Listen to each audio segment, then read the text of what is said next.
Bueno, continuamos con esta tercera y última parte, Trump y el futuro de Estados Unidos. Una serie, se los digo con todo mi corazón, de las más pesadas que me ha puesto Dios para poder transmitir a su pueblo. Una serie importante, una serie durante todos estos meses. Usted no sabe las luchas espirituales que hemos tenido mi esposa y yo. Por cierto, le pido que oren por ella, está bastante enferma. Este lunes le dan resultados, a ver, tiene un problema aquí en el cuello y en fin, ¿verdad? Le hicieron una CT scan, una tomografía, aquí no tiene nada, del cerebro no tiene nada, entonces están viendo qué tiene en el cuello. Les pido sus oraciones, por eso no pudo venir Marta. Les manda muchos saludos, besos a todas las mujeres, ¿verdad? Y que puedan todos ustedes abrir su corazón a la palabra de Dios. Pero hemos tenido unas luchas tremendas, no se imaginan, y tal vez por esta serie el diablo está enojadísimo, pero enojadísimo. Porque hay una forma en la que él puede mantener a la gente, es en la ignorancia. Acuérdense ustedes el versículo, mi pueblo pereció por falta de conocimiento. Entonces, cuando no tenemos la información adecuada y ya no se predican estas cosas en los púlpitos, entonces el diablo juega, como decía el pastor Roy, entretienen nada más, mantienen a la gente ahí contenta, etcétera, etcétera, pero mal informada. Y tenemos nosotros que llegó la hora de poder decir la verdad. Bueno, es interesante en esta última parte, es interesante también la opinión de Europa, porque independientemente que ahora con las elecciones hubo un ataque tremendo y pues la mayor parte de este país creían que de alguna forma definitiva iba a ganar la señora Harris y ganó el presidente Donald Trump. Es increíble que Europa manifestó también, aunque no votan desde luego, pero se hizo un censo, una data y opinión de europeos para preguntarles en la Unión Europea qué candidato ganaría las elecciones, si Harris o Trump. Escuchen ustedes las estadísticas de algunas naciones de Europa, lo que contestaron. Dinamarca votó el 80% por Harris. Alemania, el 70% por Harris. España, el 70% por Harris. Suecia, el 73% por Harris. Inglaterra, el 65% por Harris. Escocia, el 56% por Harris. La pregunta es, ¿qué le pasa a Europa? O sea, ¿a qué condición ha llegado Europa? Por la influencia ahorita del Islam. Por ejemplo, Inglaterra es un país, es una nación ya islámica, Inglaterra. El alcalde europeo es islámico, más de 30 ciudades de Inglaterra son islámicas, me refiero a que los alcaldes o los mayors son musulmanes, y la mayor parte de los musulmanes que han llegado a Alemania y a Francia, no se imaginan ustedes los desastres, las violaciones y lo que han hecho. Y ahora hay un movimiento tan fuerte en Europa. Pasó hace una semana en Holanda, ¿se acuerdan? Que hubo un partido de fútbol y estaban esperando un movimiento preparado ya de antemano con una semana de anticipación para que el equipo de Israel lo esperaran afuera del estadio, los agredieron, los patearon, los mandaron al hospital. Y todo dirigido por musulmanes. Entonces Europa ya es un país viejito, porque por cada europeo hay 7 musulmanes que nacen. O sea, el europeo ya no se está reproduciendo. Es el 0.2% casi dentro de la demografía de Europa del porcentaje de personas que se reproducen. Entonces, en 5 años o en menos de 8 años, Europa es un continente musulmán. La influencia del Islam en Europa es completamente desastrosa. Ahora es entender también, ¿verdad?, que vamos a comprender en segundo lugar, ¿cómo es posible que Dios trabaje a través de seres humanos imperfectos? ¿Cómo es posible que Dios haya podido trabajar con Abraham cuando se echó un clavado con la sirvienta Agar? ¿Cómo es posible que Dios trabaje con David y le llame un varón conforme al corazón de Dios cuando comete adulterio y mata al esposo de Betsabé? ¿Cómo es posible que Dios haya trabajado con el apóstol Pablo cuando Pablo mató cristianos, perseguía a cristianos y odiaba a los cristianos, y se convierte en el apóstol más grande después de Jesucristo, en el cristiano más grande de toda la historia? Vamos a contestar todas estas preguntas. Son importantes para entender la mente de Dios. Dice en Isaías 55, mis pensamientos no son tus pensamientos, ni mis caminos tus caminos. Por ejemplo, rápidamente Dios le dice a las mujeres en 1 Pedro capítulo 3, mujer, si tú eres cristiana y estás casado con un no cristiano, no le prediques. Aparentemente es una contradicción, ¿no es verdad? Porque la fe es por el oír y el oír por la palabra de Dios. Entonces la mujer podría decir, oye Señor, no te entiendo, me estás diciendo que si no le predico a mi esposo no se va a convertir. Cállese y no le predique.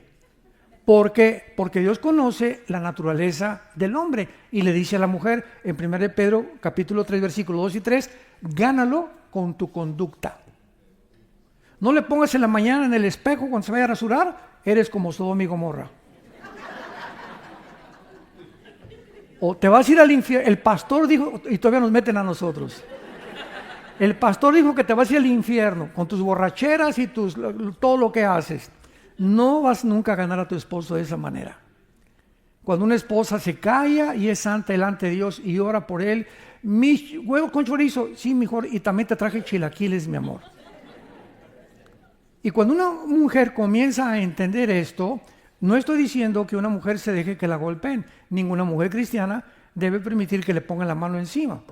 Eso no es misericordia ni tampoco mansedumbre, es mensedumbre. Tú eres digna, ¿verdad? Eres una hija de Dios y tienes que reportar eso o a la policía o a tus pastores para que de alguna manera tengas protección. Pero tienes que mantener lo que significa la sumisión hasta que tu marido no te diga, pues tenemos que ver pornografía para poder realmente tener un mejor matrimonio. Discúlpame, pero no te puedo obedecer en esto. Pues pasa sobre mi cadáver, pero no te obedezco. ¿Por qué? Porque hay una ley superior que me dice, Dios está en contra de la inmoralidad. ¿Me entienden?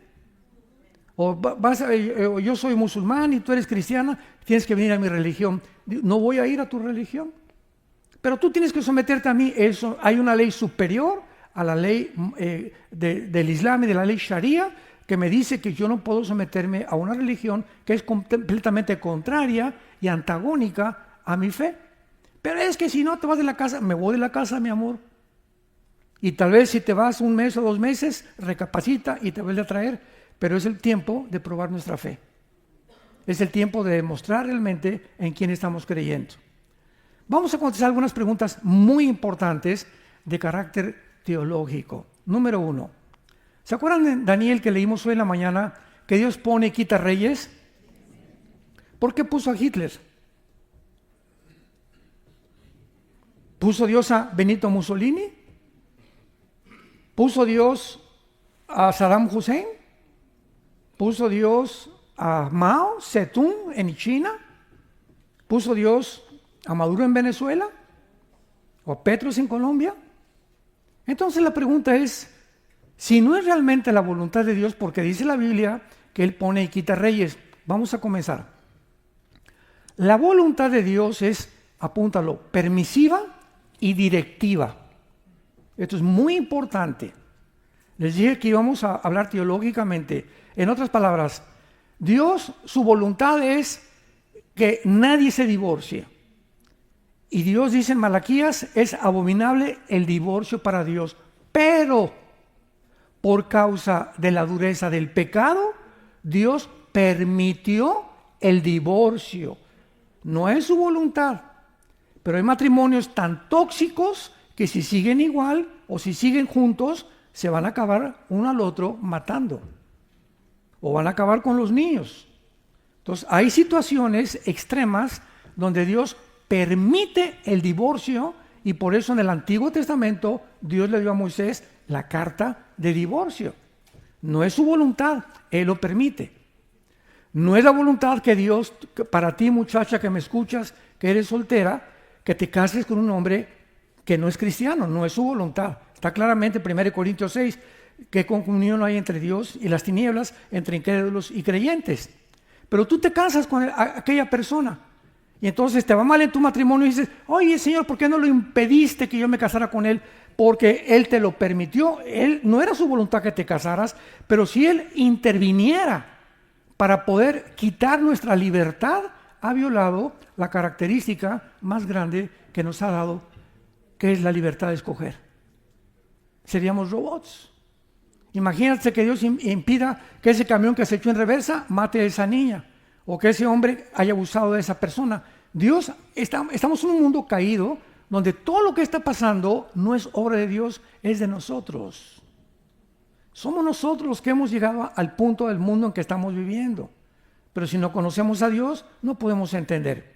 Veamos un ejemplo también en los gobiernos en 1 Samuel 8, para que comencemos por ahí. 1 Samuel 8, cuando el pueblo de Israel se rebela contra el profeta Samuel. Samuel, queremos decirte que no queremos ya que nos gobierne Dios. Oye, pero la voluntad de Dios es gobernar a través de la teocracia a ustedes. No, Samuel. Queremos que nos gobierne un hombre como todas las naciones. Versículo 4. 1 Samuel 8, versículo 4. Todos los ancianos de la Israel se juntaron y vinieron a Ramá para ver a Samuel. Y le dijeron: he aquí, tú has envejecido, tus hijos ya no andan en tus caminos, por tanto, constitúyenos ahora un rey que nos juzgue como tienen todas las naciones. Pero no agradó a Samuel esta palabra que dijeron: danos un rey que nos juzgue. Y Samuel oró a Jehová. Y dijo Jehová a Samuel: oye la voz del pueblo en todo lo que te digan, porque no te han desechado a ti. A mí me han desechado para que no reine sobre ellos, conforme a las obras que han hecho desde el día que los saqué de Egipto, dejándome a mí y sirviendo a los dioses ajenos. Capítulo 10 de 1 Samuel, versículo 17. Entonces sabemos que el pueblo escoge a Samuel en contra de la voluntad de Dios. Y dice la Biblia: después Samuel convocó al pueblo: yo saqué a Israel de Egipto, pero vosotros habéis desechado hoy a vuestro Dios. Vemos el primer clásico caso en la Biblia del primer rey de Israel. Dice la Biblia que Dios pone reyes y quita reyes. Pues Dios no puso a Samuel. Dios permitió que Saúl gobernara. Y le dijo a Samuel, al profeta: dile al pueblo que escojan ellos a ese varón, y escogieron al peor, porque era muy bien parecido y lo que tú quieras y mandes, y sin embargo se convirtió Saúl en de los peores reyes que tuvo Israel. Ahora, en el libro de Amós, más adelante, el profeta Oseas, capítulo 8, versículo 4, Oseas 8:4, vean lo que dice este profeta: ellos establecieron reyes, pero no escogidos por mí. Constituyeron príncipes, mas yo no lo supe. Aquí vemos claramente que Dios no había puesto a muchos reyes que escogió el pueblo, sino que Dios les dio al pueblo cuando vio que el pueblo se rebelaba en contra de sus leyes. Vayamos al Salmo 106 y veamos otro caso que no fue la voluntad de Dios darle al pueblo cuando se cansaron del maná. Querían cambiar que les trajeran Pizza Hut. Y dice el Salmo 106, versículo 14 y 15: se entregaron a un deseo desordenado en el desierto y tentaron a Dios en la soledad. Y Él les dio lo que pidieron, mas envió mortandad sobre ellos. Aquí comenzamos a ver un camino de Dios. Cuando Dios ve que un ser humano: mira, Panchito, no es bueno que tú seas gay, que tú seas homosexual. Mira, Martita, no quiero que tú seas lesbiana. Te voy a llevar un mensaje el domingo a una iglesia el domingo, tus padres están orando por ti. Pero cuando Panchito pasa los 30, 35 años de edad, que es más difícil ya que dejen que no es adicción, ¿verdad? Es un problema de demonios en la mente en la que este muchacho o esta muchacha cayó. Y si el muchacho insiste en eso, entonces la manera de Dios es que entonces lo empuja para que toque fondo. ¿Quieres cambiar de sexo y quieres ser transgénero? No hay ningún problema, vas a acabar quitándote la vida. Dios entrega a los seres humanos o a los gobiernos o a las familias al deseo que insisten en tener cuando ellos le dicen, no gobiernes sobre mi familia. No te quiero en mi vida, no te quiero en mi matrimonio, no te quiero en mi nación. Muy bien, pero nos vemos al final. Prepárate para encontrarte al juicio con Dios.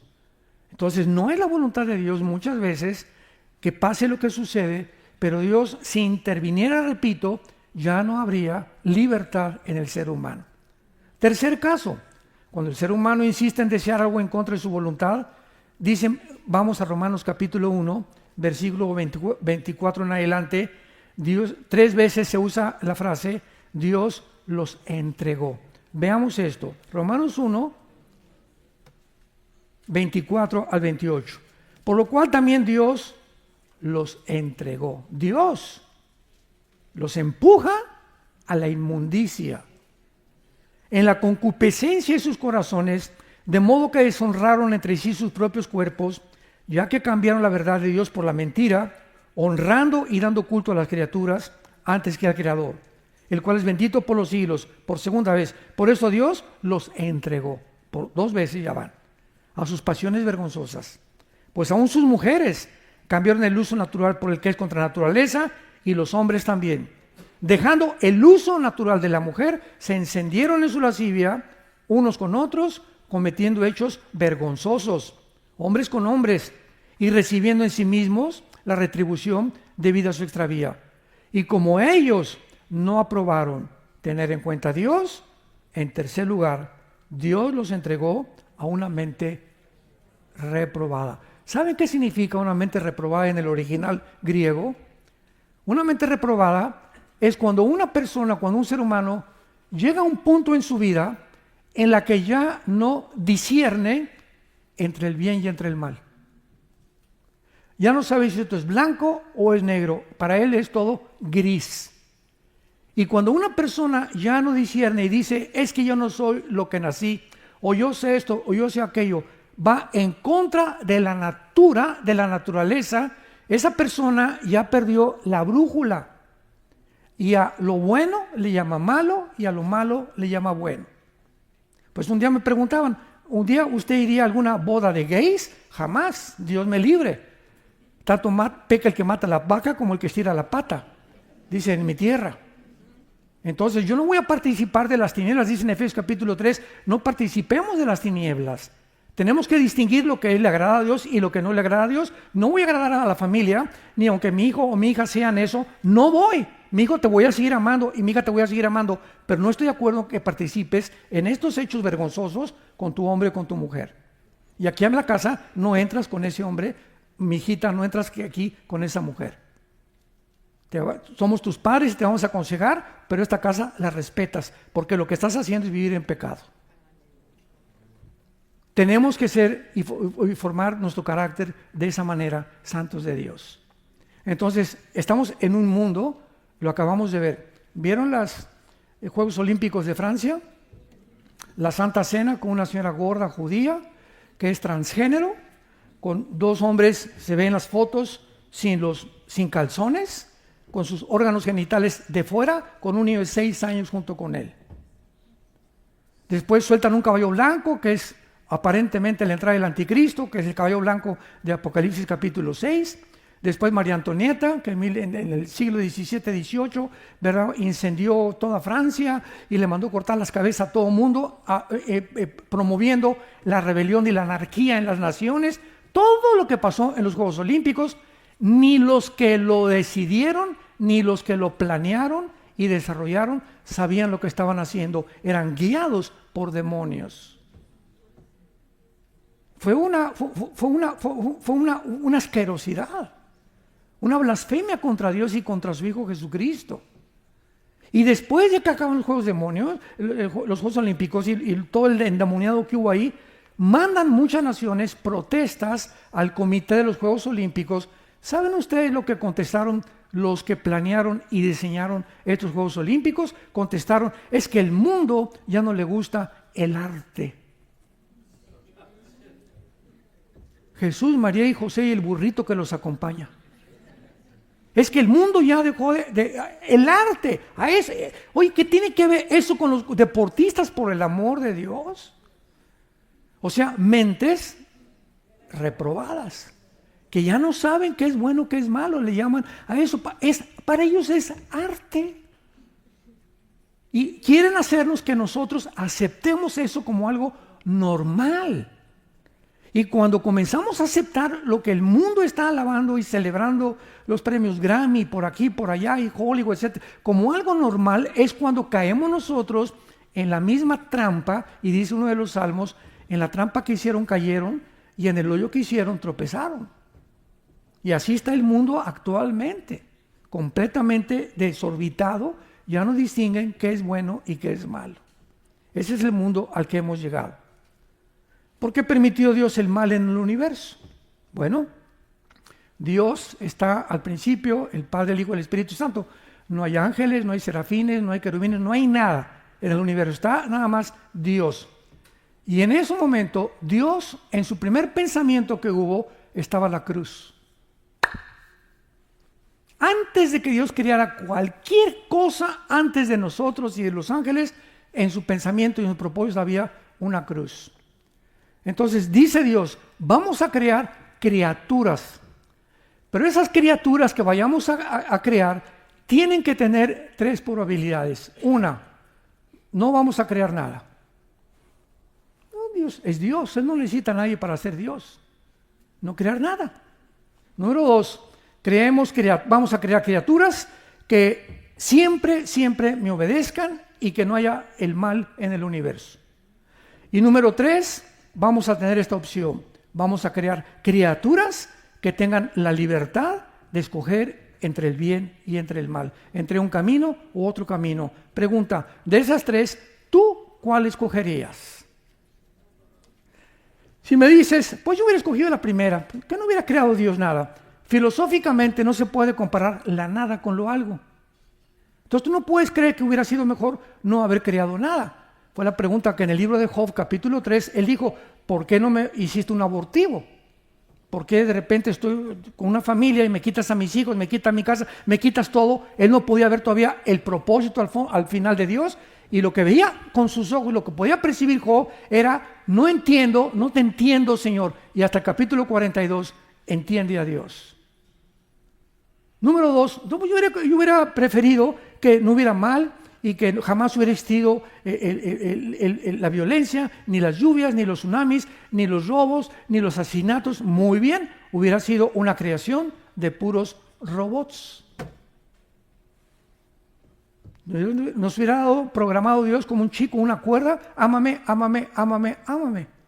Pero para que hubiera una opción y las criaturas lo aceptaran libremente, es imposible que no hubiera otro camino. Es exactamente para aterrizar en una nación. Voten ustedes por Juan Camaney.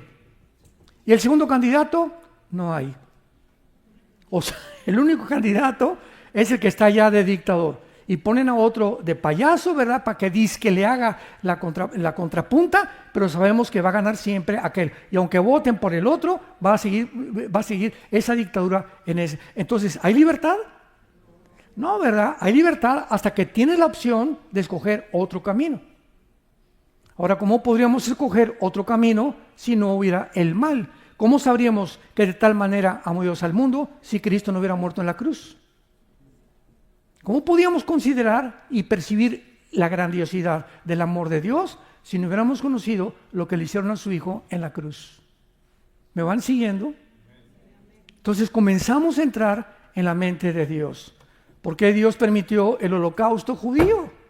Yo recuerdo que fuimos con mi esposa y hemos ido como 4 veces a Israel, y en uno de esos viajes entramos al Museo del Holocausto. Tú nos acompañas una vez, ¿verdad? Creo que el último viaje fue el más bonito. A ver si el año que entra vamos a Israel otra vez, si es que se calmaron las cosas. Y en el Museo del Holocausto, estábamos mi esposa y yo viendo, es una cosa tremenda el Holocausto ahí, el museo. Vi a 2 judíos llorando, uno ya grande como 60 y otra señora como de 80 años. Estaban llorando y le decía uno a su esposa, es que ¿dónde estaba Dios con nuestros familiares en el Holocausto? ¿Por qué Dios no hizo nada? Y yo oí esa conversación, la dijo en inglés. Entonces me acerqué a la pareja y le dije, ¿me permiten darles un consejo? Y se voltearon a verme. Y me dijo, sí, sí, que le dije, quiero decirles y contestarles esa pregunta, que dónde estaba Dios en el holocausto. Y le dije, ¿dónde estaba Dios? En la cruz. Cuando él estaba crucificado, los griegos, filósofos, oye, si Dios, el Hijo de Dios, ¿cómo es posible que Dios diga que ame a su Hijo? Mira, nomás lo hicieron como chicharrón, un guiñapo humano, está completamente deshecha su piel, su cabeza, las espinas, los clavos. ¿Cómo puede Dios permitir esto? De acuerdo al pensamiento de los griegos. Y los judíos que estaban del otro lado, los fariseos, oye, ¿cómo es posible que diga que es el Hijo de Dios? Si en la Torá, en nuestro libro sagrado dice, maldito el que es colgado en un madero. Ese no puede ser Dios. Tanto los fariseos como los griegos chocaron mental y filosóficamente porque no entendían la cruz.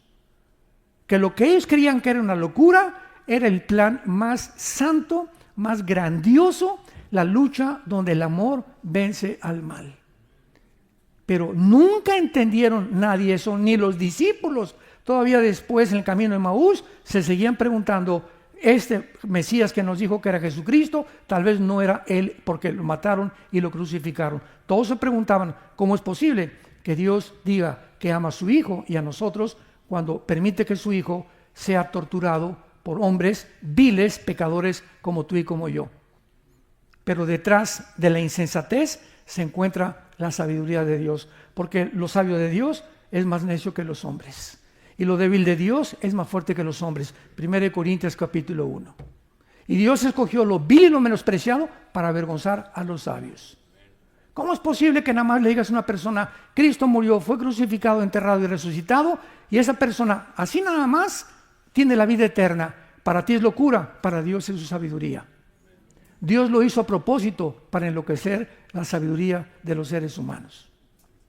A nosotros nos gusta lo intrincado y por aquí, y Richard Hawkins, y por acá, y los filósofos, y Laplace, y Carlos Sagan, etcétera, etcétera, y el ateísmo, y Dios escoge lo más sencillo, las semillitas, un pastor, el pasto, los árboles, para enseñarnos la grandeza de su nombre, la grandeza del universo, y la grandeza para que hasta el agricultor más inculto, y el ranchero más inculto, y el vaquero más inculto puedan comprender las parábolas de Jesucristo, que para el hombre son locura, y no encuentran el significado detrás de las parábolas, más que aquellos que siguen a su Hijo Jesucristo.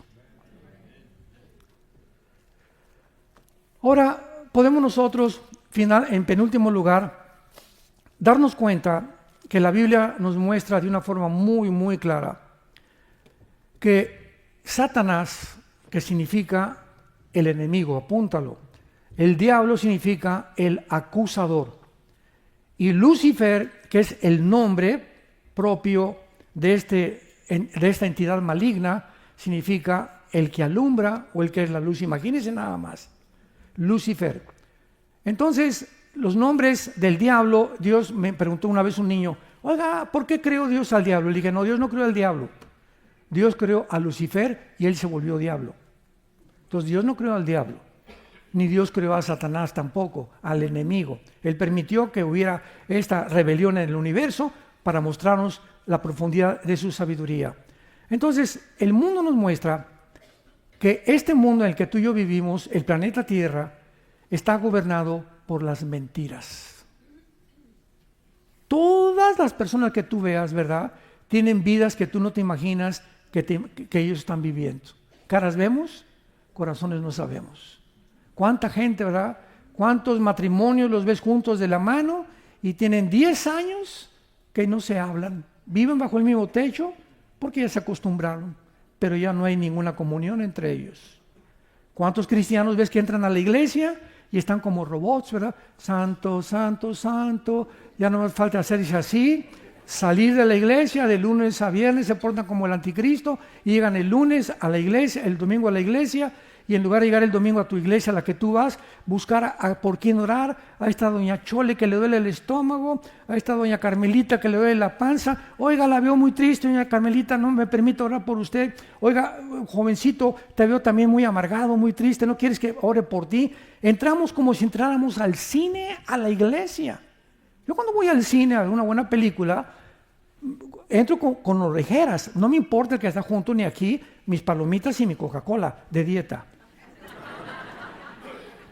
Pero no me importa a nadie, ¿verdad? Porque voy a ver el cine. Entonces, el domingo no es el cine en la iglesia. Tú tienes que entrar el domingo a la iglesia a buscar a quién ayudas. Buscar por quién oras. Buscar caras, a quién está triste, a quién veo por allá. ¿A quién no los ves? Matrimonios que ya no se agarran de la mano, ni están abrazados. Tenemos que saber que vivimos para los demás. Y mientras más te preocupas por los demás, más felicidad encontrarás en tu vida. Pero es el secreto de la vida, vivir para los demás, vivir para servir y no estar esperando que nos sirvan. Esto es importantísimo. Entonces, veamos el ejemplo, nada más quiero que vean esto, con las preguntas que voy a hacer, de las mentiras que vive el mundo. Número 1, ¿cómo es posible que en el siglo XX hayan creído ciegamente que venimos de Chita? Señores científicos y maestros de universidad que nos visitan, ¿cómo es posible que en el siglo XX se haya asumido y casi hasta dijeron es científico que hayamos venido de la famosa teoría de la evolución, que todo haya provenido de una sola célula? ¿Cómo es posible cuando la biología, los aminoácidos de la vida, que son los ladrillos, han impedido, impiden e impedirán la evolución? Biológicamente, la evolución, ateo que me escuchas, maestro de universidad, es imposible. Físicamente, la segunda ley de la termodinámica tiene un proceso que todo se destruye, todo se oxida, todo se echa a perder, el Sol está perdiendo millones de toneladas de masa. ¿Cuál evolución? No es cierto que haya una evolución en ninguna parte del universo. Todo tiende a un proceso que le llaman la entropía de descomposición. Todos estamos envejeciendo, perdiendo celularmente nuestra vida, el universo, todo se echa a perder, todo se oxida, porque se llama la ley de la entropía y en la Biblia la ley de la corrupción. Y en tercer lugar, 1954, le dan el premio Nobel de Medicina al doctor Hawkins y al doctor Crick y Watson, se los dan norteamericanos porque descubrieron la molécula del ADN, el ácido desoxirribonucleico. Y cuando descubren el ADN, genéticamente es imposible que el esperma de un chango produzca un perro, que un rinoceronte produzca un camello, que un delfín produzca un tiburón, que un águila produzca a un halcón. La genética y las células con las cuales todo está repartido en el mundo, peces, animales y seres humanos, contradicen y echaron abajo la evolución. En 1956, 2 años después, el 60% de los científicos norteamericanos se convirtieron. Y dijeron, yo no puedo seguir enseñando una mentira. Y todavía en algunas universidades se sigue enseñando que venimos de tu comadre la Chita. Increíble, ¿cómo es posible que lo hayamos aceptado? Número 2, ¿cómo es posible que el mundo siga creyendo que el comunismo socialismo es la respuesta para la mejor sociedad? Cuando el siglo pasado, 100 millones de personas bajo regímenes como la Unión Soviética, bajo Stalin, murieron 20 millones. En la China, bajo Mao Zedong, 45 millones. En Camboya, bajo Pol Pot, 2 millones. En Corea del Norte, Vietnam, Laos, Etiopía, Afganistán, se demostró su fracaso total. ¿Por qué entonces en el siglo XXI, donde nos encontramos, se vuelve a desenterrar el comunismo y el socialismo, inclusive en este país? Gracias a Dios que ya esto está desapareciendo aquí, pero todo el continente americano, como lo vamos, y el continente europeo, creen que la filosofía, cuando se demostró en 1991, cuando cayó la Unión Soviética, la Unión de Repúblicas Socialistas Soviéticas, Mikhail Gorbachev fue con el Papa Juan Pablo II al Vaticano y le dijo, hemos fracasado, el comunismo no puede funcionar por 2 cosas. Número 1, sacamos a Dios de Rusia, de la Unión Soviética, y número 2, nos aislamos del mundo capitalista. Entonces, si ya se demostró que no es viable, que no funciona, que no puede ser ninguna nación sostenida, ¿por qué hemos regresado a establecer, inclusive en este país, un sistema que está completamente corrompido? Donde los gobiernos tienden a poder apoderarse de los medios de comunicación, apoderarse de las mentes de los seres humanos, a restringir los medios de expresión, donde hemos visto claramente los abusos que hubo. Por eso fracasó, porque hemos desenterrado otra vez, porque no tenemos otra opción. La democracia tampoco funcionó. Decía Winston Churchill, la democracia es un poquito mejor de los gobiernos, pero no hay gobierno perfecto. Pero el peor es el comunismo-socialismo, donde esta nación estaba cayendo desde Barack Obama, que fue el que quiso poner un socialismo donde el Estado tenga el control sobre las empresas, se convierte en comunismo, donde viene la expropiación privada. En México, el año que entra, comienzan a expropiar las propiedades, si Dios no lo permite. En tercer lugar, ¿cómo es posible que el mundo haya creído en el nazismo? 85 millones de alemanes, escuchen, 85 millones de alemanes, maestros de escuela, universitarios, médicos, abogados, antropólogos, ciencias políticas y todas las disciplinas académicas que me puedas mencionar, un pueblo cultísimo, un pueblo intelectual, un pueblo preparado. ¿Cómo es posible que el nazismo los haya engañado? 85 millones de personas. Y que cuando se quita y se cae la cortina del telón, se ve lo que se encontraba detrás. ¿Cómo es posible que hayan podido creer que el nazismo iba a levantar a Alemania cuando fueron engañados por un hombre llamado, que más de 80 millones de alemanes fueron engañados y más de 12 millones de seres humanos fueron asesinados, 6 millones de judíos en las cámaras de gases? ¿Cómo es posible, en quinto lugar, que hayan aceptado imponer la ideología de género a nivel nacional?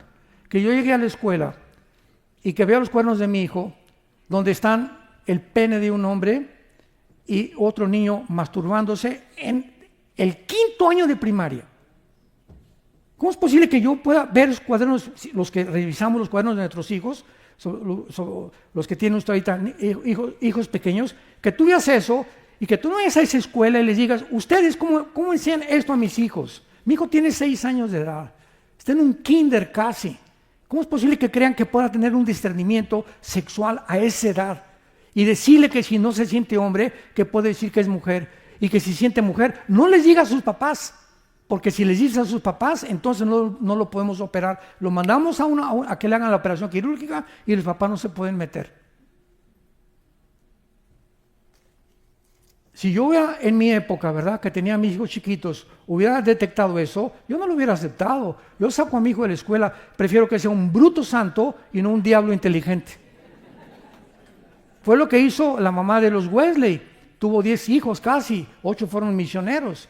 Y cuando nacieron, ella fue lo que le contestó.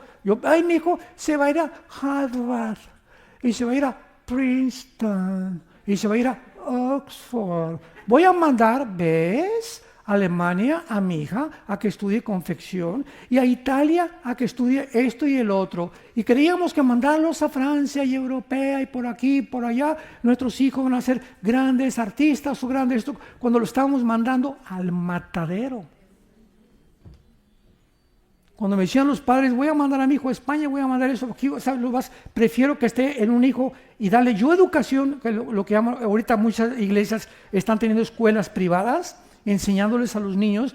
Nosotros ya en México estamos en nuestras iglesias, y ya tenemos una iglesia, una escuela grande, gracias a Dios, en Querétaro, en Toluca, perdón, y estamos ya diciendo a los padres, saquen a sus niños de las escuelas públicas. Prefiero que mi hijo, no, es que el gobierno no nos revalida los estudios, pues que no nos revalide, porque nos los revalida Dios y no el diablo. Y 1000 veces repito que mi hijo crezca bruto y santo que inteligente y diablo. 1000 veces mejor. ¿Pero por qué lo hemos aceptado? porque no tenemos la información necesaria, ni tampoco percibimos el mundo como Dios lo percibe. En sexto lugar, ¿cómo es posible que el gobierno norteamericano, bajo el Partido Demócrata, haya autorizado las cirugías transgénero? En cada campaña de Kamala Harris había un camión abortando niños. ¿No lo vieron ustedes en las campañas? Afuera de la calle había un camión patrocinado por los demócratas y gratis todas las mujeres podían durante la campaña venir ahí y estaban abortando niños en los camiones. ¿Cómo es posible, verdad? ¿Cómo es posible que el mundo haya aplaudido la masacre y el genocidio de 1,000 judíos el 7 de octubre del 2024, el año pasado, y que hayan acusado a Israel de genocidio con celebraciones públicas, bailando y celebrando de que los Hamas hayan matado a más de 1,000 personas y siempre liberen Palestina, y no había manifestaciones diciendo liberen a los rehenes? ¿En qué mundo estamos? Esos rehenes, ¿saben ustedes que tienen a un niño de 1 año nacido de rehén? En las leyes de la milicia jamás se permite, en las leyes de la guerra, que ninguna persona tome rehenes de civiles. Y esta es la primera vez que lo permiten, y el Comité Internacional que ahorita está acusando a Israel de genocidio, no ha acusado a Hamas de genocidio, ni que entraron y mataron civiles y se llevaron niños de 10 meses, de 5 años de nacidos, jóvenes de 12, 13 años, muchachas que las violaron a todas, adultos y de la tercera edad, se encuentran como rehenes, todavía más de 50 en la ciudad de Gaza. ¿Por qué no los acusan a ellos de genocidio? ¿Por qué se fueron contra los que fueron víctimas, que fue en la nación de Israel? Por el odio que el diablo le tiene a Israel. Y finalmente, ¿cómo es posible? Esto ya es el colmo. Que las universidades de Columbia en Nueva York, Oxford en Inglaterra, Princeton, Yale. Escuchen esto. Harvard, Princeton y Yale, estas 3 universidades que son de las más prestigiadas en este país, ¿saben ustedes quién las fundaron? Pastores. Fueron fundadas Harvard, Princeton y Yale por pastores para entrenar pastores. Y son los baluartes más grandes actualmente de la inmoralidad, del anticristianismo, antifamilia, antimatrimonio, ante todo. Pues los estudiantes de Harvard, de Columbia, de Yale, se levantaron a protestar en las calles para decir, liberen a los palestinos. Nunca una protesta, por favor, liberen a los rehenes pro-palestinos, y todos eran musulmanes, la mayor parte de ellos.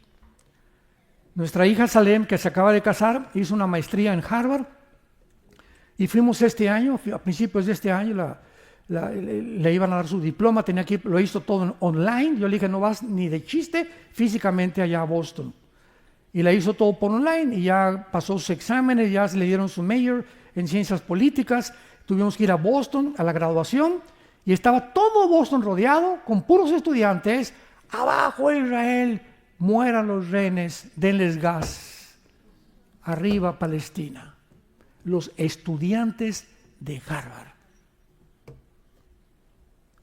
Le dije, ya ves, le dije a nuestra hija Salem, le dije, ya viste, ¿por qué no quisimos, y tu mamá y yo oramos para que no pudieras tú ir personalmente a ese centro de enseñanza? Porque está completamente degenerado.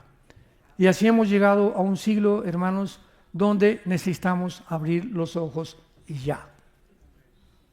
Ya no es posible que tú como cristiano sigas ciego, ni sepas lo que está pasando en el mundo, y creas todo lo que ves en la televisión y todo lo que oyes en las redes sociales. Ya, abre los ojos, ven a la palabra profética más segura. Acércate más a Dios. Dile, Señor, no entiendo esto, no entiendo aquello.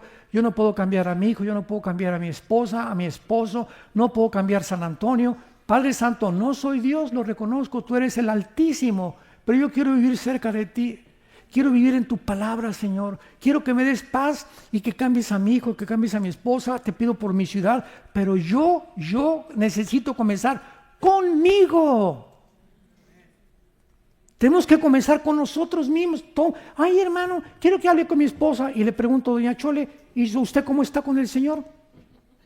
Usted quiere que ore por su esposo, ¿y usted cómo está? ¿Usted está bien con el Señor? ¿Está caminando con el Señor? ¿Está usted teniendo sus devocionales diarios? ¿Ama al Señor con todo su corazón? ¿Les da un buen ejemplo a sus hijos? Entonces no se vaya preocupando, por mi hijo le pasó esto, y mi hija anda por acá. ¿Y usted? ¿Usted qué?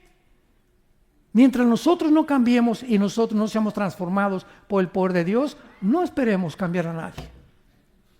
Una jarra vacía no puede llenar vasos. Tenemos que llenarnos primero nosotros para poder llenar las vidas de la gente alrededor, principalmente de la familia. Si yo estoy vacío, ¿cómo quiero que Dios cambie a mis hijos cuando Dios quiere comenzar con mi propia vida? Para que podamos entender que no podemos ser lámpara de la calle, tristeza de la oscuridad, mientras nosotros vivamos en tinieblas y no obedezcamos a la fe y a la verdad de su palabra. Bendito sea el Dios y Padre de Jesucristo nuestro Señor. Oremos, que nos ha hecho renacer para una esperanza viva. Padre, te damos las gracias por tan grande salvación que has hecho en nuestras vidas. Y de Jesucristo, el pastor de las ovejas, por la sangre del pacto sempiterno, que nos ruega ahora hacer las cosas que son agradables delante de Él. Dios te pide en este tiempo que nos encontramos, donde nos está dando un recreo corto tal vez, un respiro, cuando la descomposición de este país estaba a punto ya de oler a podrido, donde ya era una basura el gobierno y la sociedad, Dios en su misericordia, como en el tiempo de los jueces, manda a alguien a levantar los altares derribados por reyes malignos. Toda la historia del Antiguo Testamento son reyes, gobernantes que se levantaron contra Dios. Dios levantaba otro rey que levantara los altares y regresara al pueblo a la adoración del único y verdadero Dios y Padre de Jesucristo nuestro Señor. Dios ha hecho, tenemos que abrir los ojos, Dios ha hecho lo mismo con esta nación, tan grande esta nación, que mandó misioneros al mundo, esta nación que ha sido un faro de luz por casi 75 años. Esta nación que ha permanecido fiel en la palabra y en la Biblia, donde antes se leía la Biblia en todas las escuelas, donde las familias tenían conceptos y valores judeocristianos, y vinieron gobernantes a derribar todos esos altares, y viene Dios en su grande misericordia a levantarlos otra vez. Abramos nuestros ojos y veamos lo que Dios está haciendo y digámosle: bendice alma mía a Jehová. No te olvides de ninguno de sus beneficios. Él es el que sacia de bien tu boca, el que te corona de favores y misericordias, el que nos sana todas nuestras dolencias, el que pone nuestros pies sobre la peña. Esperanza mía, castillo mío, mi Dios, en quien confiaré. El que nos libra del lazo, el cazador de la peste destructora, porque hemos confiado en Él. Y porque todos los que confiamos en Él, porque le conocemos y porque sabemos que Él es bueno y quiere lo mejor para nosotros, mientras nosotros le obedezcamos, porque en la obediencia está el secreto de la bendición. Gracias, Padre, por tu palabra en estos días. Llénanos de tu espíritu. Discernamos, por favor, te lo pedimos con todo el corazón, lo que pasa en el mundo para ayudar a la gente a nuestro alrededor. Te pedimos por el presidente Donald Trump. Te pedimos, Señor, solo tú conoces su corazón por su salvación, su familia, sus hijos, nietos. Te pedimos también, Señor, por Joe Biden, donde quiera que él se encuentre, por Jill, su esposa. Te pedimos por Kamala Harris también, Padre, que ellos puedan, nunca es tarde mientras tienen vida, acercarse y descubrir que tú existes y que puedan arrepentirse de todas las males y la maldad que tuvieron en su corazón. Porque tú eres un Dios misericordioso, que para eso viniste, a buscar pecadores y salvarlos como nos salvaste a nosotros en el pasado. En el nombre de Jesús. Amén.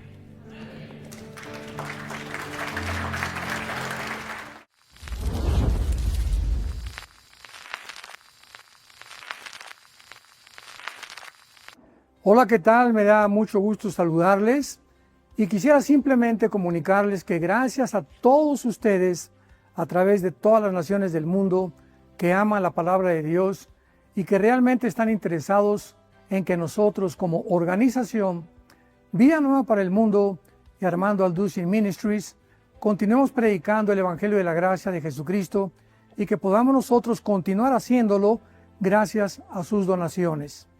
Este año cumplimos 46 años de ministerio, 46 años donde hemos predicado, hemos enseñado, hemos tenido seminarios y de diferentes formas de estudios bíblicos alrededor del mundo y hemos pensado y considerado de una forma fiel el Evangelio de la sana doctrina de Jesucristo.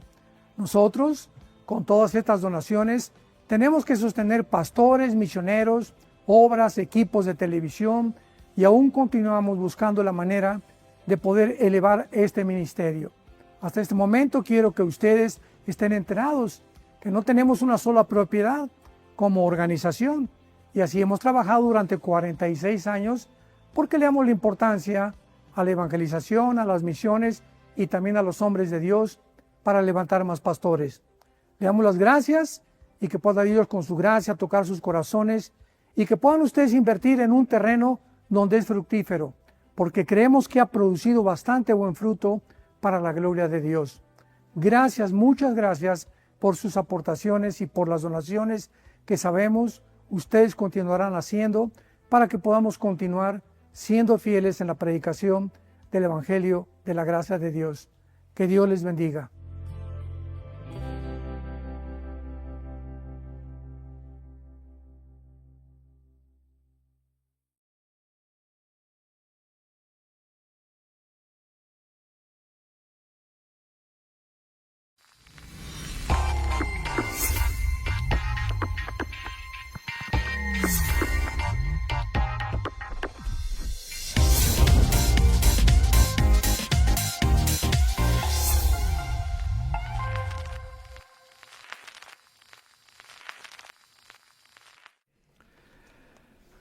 Bíblicamente, los Estados Unidos no aparecen en las profecías bíblicas de los últimos días. Israel, bíblicamente, se va a quedar solo con Europa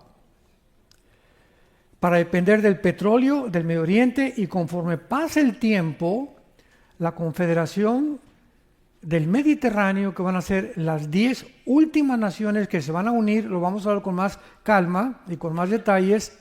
De acuerdo a la Biblia, antes de que venga Cristo y antes de que surja el anticristo, se van a unir 10 naciones. 5 del Medio Oriente y 5 de Europa. Van a formar un G10 o la Confederación del Mediterráneo. Y esta Confederación del Mediterráneo es la que va a gobernar el mundo los últimos 3 años y medio de la semana 70 de Daniel, o de los comúnmente llamados 7 años de la tribulación. Vayamos al libro de Daniel capítulo 2 y veamos esto con un poco más de detalles porque es importantísimo para poder determinar con exactitud, con certeza, el sueño que tuvo hace 2600 años el rey de Babilonia llamado Nabucodonosor. Este rey impresionantemente construyó los jardines de Babilonia, una de las maravillas del mundo, de las séptimas maravillas del mundo. Este rey levantó Babilonia como uno de los imperios más grandes que ha habido en la antigüedad, más que el imperio egipcio, asirio. Y este rey tuvo un sueño de una estatua enorme. En el capítulo 2 todo esto lo estoy resumiendo. Y en esta estatua que el rey soñó, se encuentra la clave. A todos ustedes que aman la escatología y las profecías bíblicas, en este sueño se encuentra la clave de todas las profecías bíblicas de la Biblia. Vamos a ver por qué. En este sueño, el rey Nabucodonosor vio una estatua que tenía la cabeza de oro, tenía el pecho y los brazos de plata, tenía el vientre de bronce y las dos piernas de la estatua las tenía de hierro. Muy bien. Sin embargo, los pies de la estatua y los dedos de la estatua eran una mezcla de hierro con barro. Entonces el rey mandó traer a Walter Mercado, chamanes, brujos, espiritistas, astrólogos, etcétera, etcétera, para que le interpretaran el sueño. Pero él se los puso todavía más difícil a estos brujos y hechiceros y les dijo: primero dígame qué soñé antes de que me lo interpreten. Y si no me dicen qué soñé, les voy a cortar la cabeza a todos. Entonces, Daniel, que era un muchacho judío que fue llevado, exiliado a Babilonia, en uno de los sitios que Babilonia le puso a Israel, ya trabajaba en el imperio babilónico y estaba muy cerca del rey Nabucodonosor, quien los había enviado a prepararlos, a los jóvenes, eran 4 judíos, entre ellos Daniel, para que pudieran hablar el idioma de Babilonia, la cultura, las tradiciones y la comida. Entonces Daniel oye este mensaje que van a matar a todos los sabios de Babilonia, entre los cuales él se encontraba, y acude con el jefe de Nabucodonosor, un capitán de la guardia, y le dice: dile al rey que por favor nos dé un poco de tiempo porque vamos a orar, mis amigos y yo, y que nos permita orar y nosotros le vamos a interpretar el sueño. Entonces Daniel se pone a orar y dice claramente en el capítulo 2, versículo 19: entonces el secreto fue revelado a Daniel en visión de noche, por lo cual bendijo Daniel al Dios del cielo, y Daniel habló y dijo: sean bendito el nombre de Dios de siglos en siglos, porque suyos son el poder y la sabiduría. Él muda los tiempos y las edades, quita reyes y pone reyes, da la sabiduría a los sabios y el conocimiento a los entendidos. Revela lo profundo y lo escondido, conoce lo que está en tinieblas y con él mora la luz. Entonces Dios le revela a Daniel el sueño y la interpretación. Y Daniel acude al rey y le dice lo siguiente, pongan mucha atención: oh rey, esa estatua, la cabeza de oro, representa a tu imperio. O sea, si ustedes quieren poner ahí en sus apuntes, ¿verdad? La cabeza de oro representa a Babilonia, que es igual a las naciones de Irak, de Siria y del Líbano. Porque en el Antiguo Testamento, la Mesopotamia, que significa entre dos ríos, cubría estas áreas geográficas que actualmente se separaron, pero en el Antiguo Testamento Babilonia era Siria e Irak de la modernidad, junto con el Líbano. Entonces, cuando le está diciendo Dios a Daniel, la cabeza es Babilonia, vamos a ir apuntando, porque estos son las naciones, escúchenme, estas son las naciones que van a formar parte del reino del anticristo. No va a estar San Antonio o Estados Unidos, ¿verdad? Ni ningún país tampoco de todo el continente americano. Lo vamos a ir viendo. Entonces ya tenemos Irak, Siria y el Líbano están apuntadas proféticamente para ocupar en los tiempos que estamos viviendo y después del arrebatamiento de la iglesia, parte de las 3 naciones que forman el gobierno del anticristo. Qué interesante que ahorita se encuentra el conflicto ahí precisamente. Qué interesante, ¿verdad? Después le dice Daniel, el pecho y los brazos de plata representan otro imperio que va a suceder el tuyo, que de acuerdo a la historia fueron los medos persas. Y pónganle allí Irán. Ya tenemos 4 naciones. Irán. ¿Por qué? Porque Persia es el nombre de Irán en el Antiguo Testamento. Fue en 1985 cuando se le cambió el nombre de Irán a la República de Irán. 1935, perdón, y en 1979 a la República Islámica, cuando sacaron al Shah y a toda la familia de los Paveda, ¿verdad? Se cambió el nombre a República Islámica y se convirtió Irán en un gobierno religioso 100%, donde el presidente está de adorno nada más. Los que gobiernan son los ayatolas, que por cierto acaba de morir el ayatolá Khomeini, que era uno de los principales líderes religiosos. Continúa Daniel diciéndole, y el vientre es otro imperio que va a suceder a los medos persas. Y de acuerdo a la historia fue el imperio griego de Alejandro el Magno, que aparece como un leopardo en el capítulo 8 de Daniel. En fin, todos estos imperios ya van desgranándose y desarrollándose en todo el libro de Daniel de una forma impresionante hasta culminar con el anticristo. Y este imperio de Alejandro el Magno se le llama al imperio más grande en velocidad que haya nadie en la historia conquistado. A los 20 años, Alejandro, hijo de Filipo de Macedonia, en menos de 10 años conquistó casi todo el norte de África, parte del Medio Oriente y el sur de Europa. Murió a los 33 años en Babilonia, en lo que es ahorita Irak. Ahí murió Alejandro el Magno, en lo que es ahorita Irak. Todo esto está relacionado impresionantemente. Muere aparentemente de una fiebre que tuvo muy alta, ¿verdad? Él se convierte en homosexual, Alejandro el Magno, en los últimos años, y desaparece el imperio griego. Y le dice Daniel al rey, y las piernas representan a otro imperio que es el hierro y que de acuerdo a la historia fue después de Grecia, Roma. Entonces tenemos Babilonia, Medo-Persa, griegos y romanos. Es interesante que las dos piernas representen a Roma, porque Roma fue dividida en dos. Roma occidental, que quedó en Roma, duró 500 años. Y la Roma oriental duró 1500 años, que fue la que más duró porque se extendió hasta Constantinopla, que es actualmente Estambul o Turquía.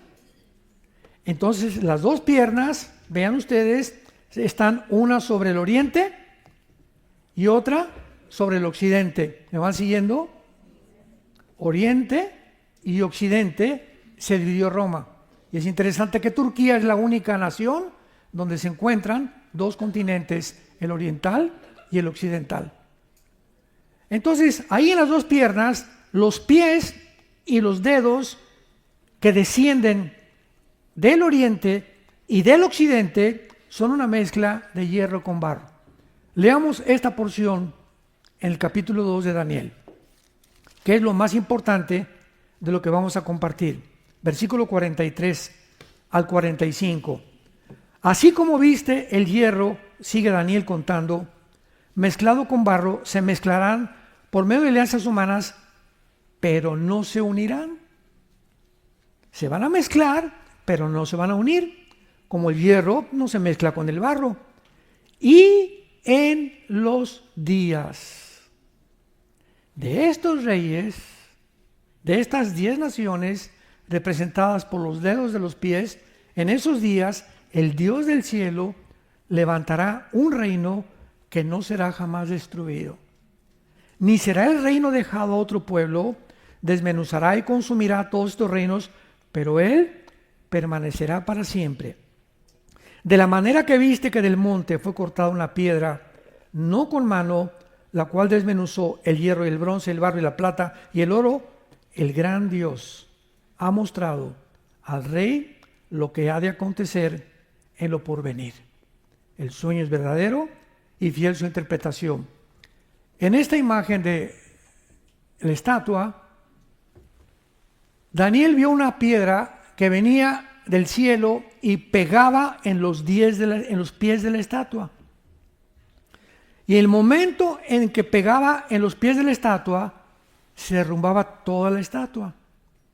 Esta piedra es Jesucristo. Aquí lo dice claramente. Él es la piedra, Él es la roca. Entonces, en los días de estos 10 reyes, de estas 10 naciones, 5 gobiernos que van a formar en el Medio Oriente y 5 en el Occidente, porque el Imperio Romano abarcó Europa, el norte de África y el Medio Oriente. Hace mucho tiempo se estuvo manejando la idea de que el antiguo Imperio Romano iba a resurgir nada más de Europa y que el anticristo iba a ser romano o iba a ser italiano, porque el Imperio Romano, pues el Imperio Romano se nos olvida que también formó parte del norte de África y del Medio Oriente. Entonces descartaron esa sección, ese territorio en las interpretaciones que hace 10, 15 años se dio de este pasaje.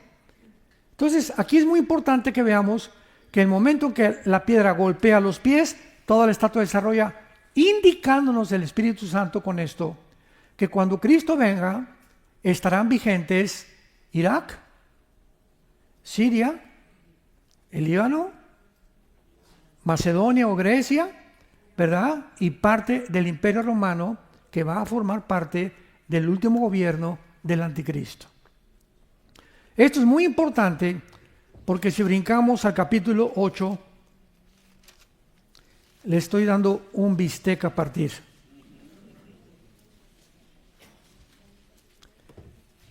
Todo el libro de Daniel va reduciendo hasta llegar al anticristo. O sea, aquí se nos presenta un cuadro o un bosquejo general de las naciones que gobernarán antes de que Cristo regrese, que incluyen en la estatua, toda la estatua de Nabucodonosor es el último gobierno del anticristo, porque todas las naciones se derriban y están firmes en el momento que la piedra golpea en los pies. No solamente destruye los pies, destruye a todos la estatua, indicando a todos los gobiernos y todas estas naciones. Después en el capítulo 7 hay otra visión, no la vamos a ver rápidamente, ¿verdad? Hay 4 bestias, que es un leopardo, que es Grecia, tenemos un oso y tenemos también a un león, que representan a diferentes naciones. Las naciones, el león a Babilonia, el oso a Irán y el leopardo a Grecia. Y hay estas 4 naciones que representan a los 4 figuras de los metales de la estatua. En el capítulo 2 son 4 metales, en el capítulo 7 son 4 bestias. Y es interesante que la 4ª bestia, el Espíritu Santo, no encontró un nombre para dárselo. Encontró el oso, el león y el leopardo, pero la 4ª bestia, que fue Roma, y lo que viene del Imperio Romano, no encontró más que una bestia terrible y espantosa, porque va a venir de las naciones del antiguo Imperio Romano, lo que se formará como la nueva generación del Imperio griego y Roma, que fueron paralelamente iguales en su gobierno y en su política. Y en el capítulo 8 ya se resume y se olvida el Espíritu Santo de todos los imperios, y lo único que pone es a un carnero y a un macho cabrío. Capítulo 8, que es el occidente, ¿verdad? El carnero, y que es el macho cabrío, el occidente, que representa a el imperio griego o al imperio de Alejandro el Magno. Dice el versículo 5, mientras yo consideraba esto, un macho cabrío venía del lado del poniente sobre la faz de toda la tierra sin tocar tierra, y aquel macho cabrío tenía un cuerno notable entre sus ojos. ¿Quién es el macho cabrío? La Biblia no es de interpretación privada. Cuando leemos la Biblia tenemos que buscar la interpretación y decir, bueno, yo pienso que es esto, ¿verdad? Yo pienso que es San Antonio, yo pienso que es por aquí, o pienso que Nueva York es la Nueva Babilonia. Dejemos a la Biblia hablar. Vean el versículo 21. El macho cabrío es el rey de Grecia. La misma Biblia se interpreta a sí misma si tenemos la diligencia de continuar estudiando, leyéndola y tratando de la interpretar con la guía del Espíritu Santo. Entonces vemos aquí que hay 2 confrontaciones entre Irán, que es el carnero, y el macho cabrío, que es Alejandro el Magno. Chocan los 2. Y el imperio griego, aquí dice, ¿verdad? El macho cabrío derriba al carnero, versículo 7, y llegó y se levantó y lo hirió. Pongan mucha atención ahora, y lo quebró en sus 2 cuernos. Y el carnero no tenía fuerzas para pararse delante de él. ¿Por qué el carnero representa 2 cuernos? porque el imperio medo-persa fueron los medos y los persas. Comenzaron dominando los medos y más tarde los persas le entregaron el control, aunque finalmente los persas controlaron este imperio. Por eso representan los dos cuernos. Los cuernos en la Biblia representan reinos o representan reyes de acuerdo a su contexto. ¿Me van siguiendo? Quebró sus dos cuernos, o sea, el imperio medo-persa desapareció o cayó y el carnero no tenía fuerzas. Versículo 8. Y el macho cabrío, o sea, Grecia, se engrandeció sobremanera, Alejandro el Magno.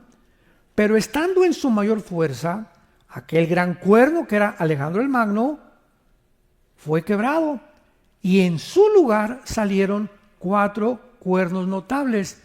Damas y caballeros, santos de Dios, esto fue escrito hace 2600 años, antes de que estos imperios surgieran. Y de acuerdo a la historia, a la muerte de Alejandro el Magno, su imperio se divide en 4. En Egipto, en Siria, en Turquía y en Macedonia. Sus 4 generales de Alejandro el Magno querían reunificar otra vez, se pelearon entre ellos, pero finalmente fueron separados en 4 lugares. Ahora, la Biblia nos dice que de una de estas 4 divisiones que tuvo el imperio griego, saldrá el anticristo. Dijimos que era Egipto, Siria, Macedonia o Grecia y Turquía.